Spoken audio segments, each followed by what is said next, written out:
Students, welcome to the second part of the Indian Economic Chapter 3 of class 12th.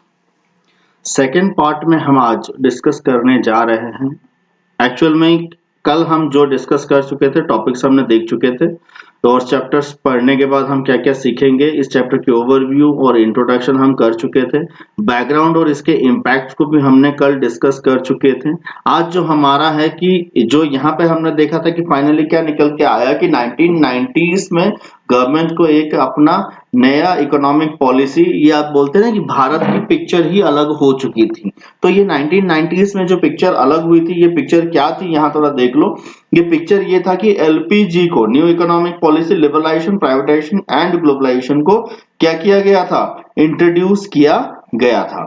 तो ये liberalisation, privatisation और globalisation में जो पहला पॉइंट क्यों लाया गया, ये न्यू इकोनॉमिक पॉलिसी लाने का थोड़ा कारण यहाँ पे दिया गया, create a competitive environment, remove barriers to entry and growth of firms, stabilisation measures, short बहुत सारे मेजर्स लिए गए थे, जैसे stabilisation measure, short term measures to correct some of the weakness that have developed in BOP, balance of payment, and to bring inflation under control. जो inflation हो चुके थे, रेट बहुत बढ़ चुके थे, उसको there was a need of maintaining sufficient foreign exchange reserve and keep the rising of price under control। उसके बाद स्ट्रक्चरल रिफॉर्म, अभी देखो दो मेजर्स यहाँ लिए गए थे, दो क्या था, एक आपका स्टेबलाइजेशन मेजर्स हो गया और एक structural reform. Long term measures to improve efficiency of the economy and increasing its international competitiveness by removing the rigidity in the various segments of the Indian economy। That means दो चीजें हमारे भारत में, हमारे जो जैसे एग्रीकल्चर सेक्टर हो गया, industrial sector हो गया, सर्विस सेक्टर हो गया,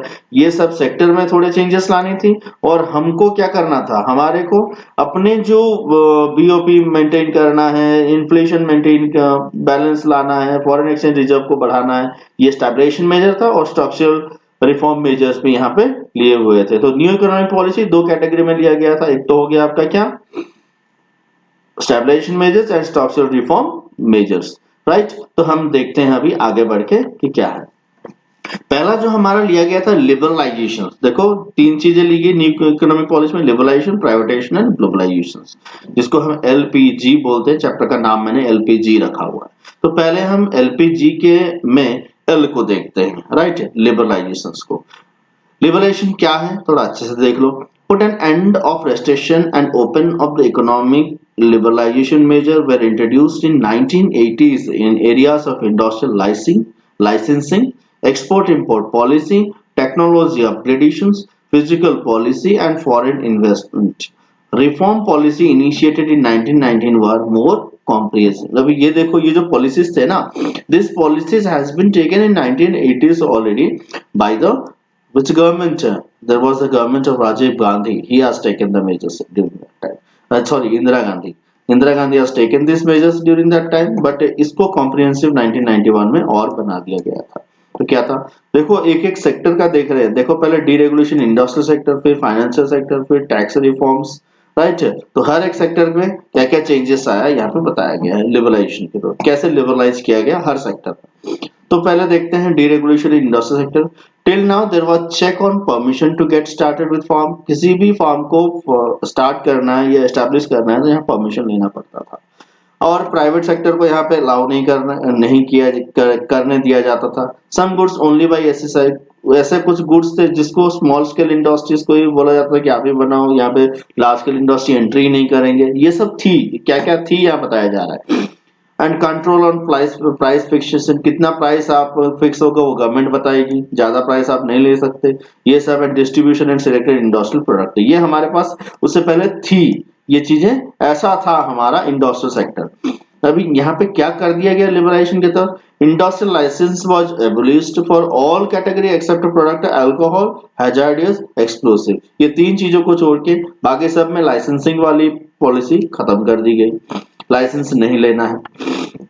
goods produced by SSI have been dereserved. जो गुड्स यहाँ पे एसएसआई को ही दिया गया था प्रोड्यूस करने, यहाँ पे वो चीज हटा दिया गया है, यहाँ पे कोई भी प्रोड्यूस कर सकता है। Industrial reserve of public area like area ये हट गया है, defence, automatic energy and railway, यहाँ पे कोई नहीं आ सकता। इंडस्ट्रीज रिजर्व कर दिया गवर्नमेंट ने, पब्लिक के सेक्टर ने रिजर्व किया, वो डिफेंस हो गया, ऑटोमेक हो गया और रेलवे, ये तीनों को गवर्नमेंट ने रख लिया और बाकी सबको रिजर्व कर दिया। अब ये तीनों को क्यों रखा गया ये बताएंगे, क्योंकि ये डिफेंस को दे दिया जाता, मान को चलो पब्लिक को प्राइवेट को दे दिया जाता, यहाँ कोई भी गन बना लेता और गन बनाएगा तो सोसाइटी में क्या होगा, मान लो सोसाइटी में जो होगा, गन भी आपको आलू के जैसे मार्केट में मिलने लग जाते, ऑटोमिक एनर्जी जो न्यूक्लियर एनर्जी ये सब हमारे मार्केट में ऐसे मिलने लग गए तो काम खत्म।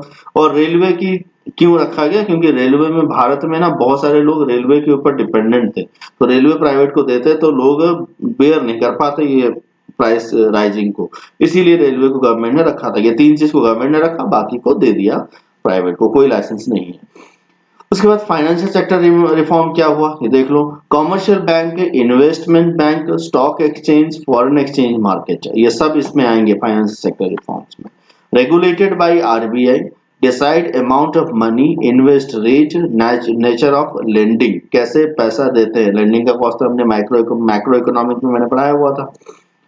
M to reduce role of RBI from regulator of to facilitator, अभी ये समझो उस समय क्या किया गया था, आरबीआई एक रेगुलेटर था, उससे इसको क्या फैसिलिटेटर करना था, ये जो रिफॉर्म यहाँ लाया गया है। आरबीआई सब चीजें बताएगा कैसे क्या करना है, ना कि रेगुलेट करेगा। Establishment of private sector banks, foreign investment limit raised up to 50% in banks, that means foreign investment कर सकते हैं 50, इससे पहले काम था उसको 50% कर दिया गया। Managerial aspect of the with RBI to safeguarded interest account holders को कैसे क्या मैनेज करना है बैंकों को दी गई। उसके बाद एफआईआई फॉरेन इंस्टीट्यूशनल इन्वेस्टर्स, कोई फॉरेन इन्वेस्टर्स जिसको एफआईआई बोलते हैं, like merchant bankers, mutual funds and pension funds are now allowed to invest in India, कोई भी बाहर से आके यहाँ पे इन्वेस्ट कर सकता है। ये फाइनेंशियल सेक्टर में रिफॉर्म्स लाई गई। टैक्स रिफॉर्म्स क्या लाया गया, डायरेक्ट इनकम टैक्स और business profit reduction due to the tax evasion, also moderate rate encourage saving and voluntary disclosures, corporate tax has been reduced, corporate tax मैंने आपको बताया हुआ था corporate tax क्या होता है, ये अच्छे समझ लो। corporate tax जो टैक्स इंडस्ट्रीज पे करते हैं, राइट। उसके बाद रिफॉर्म इनडायरेक्ट टैक्स, ये सब हमारे नेशनल इनकम सेक्टर में कॉर्पोरेट टैक्स क्या है, इनडायरेक्ट टैक्स क्या है, ये सब आपको समझ में आ जाना चाहिए। Common national market and GST better compliance of simplifications, ये बाद में लाई गई थी, राइट। उसके बाद फॉरेन एक्सचेंज रिजर्व में क्या, फॉरेन एक्सचेंज रिफॉर्म क्या हुआ है, rupee devalued as immediate action to resolve the BOP crisis, हमारे रुपये को डिवैल्यूएट किया गया उस समय, क्योंकि हमारा जो क्राइसिस थी ना कि बीओपी बैलेंस ऑफ पेमेंट की, उसको मीट करने के लिए किया गया। Lead to increase inflow of foreign exchange inflow को बढ़ाने के लिए now exchange rate based on demand and supply कर दिया गया, एक्सचेंज रेट जो डिमांड सप्लाई के बेस में होगा। Trade and investment policy reforms, more competitiveness, foreign trade and investment policy reform में क्या आया, मोर कॉम्पिटिटिवनेस लाया गया, फॉरेन इन्वेस्टमेंट इंक्रीज किया गया, promote efficiency and local industry को बढ़ावा दिया गया, and adoption of the modern technology यहाँ पे ज्यादा इंपॉर्टेंस दी गई। तो ये जो मैंने छोटे छोटे चीजें हैं, protect domestic industry, light control and import, high tariff, dismantling, ये सब चीजें ऑलरेडी हमने डिस्कस कर चुके थे। तो लिबरलाइजेशन जो वेरियस सेक्टर में किया गया वो उसके बेस में ये हमारा टॉपिक था, राइट। हम फिर दूसरे टॉपिक में मिलेंगे। Thank you very much for watching, stay tuned, okay, thank you very much.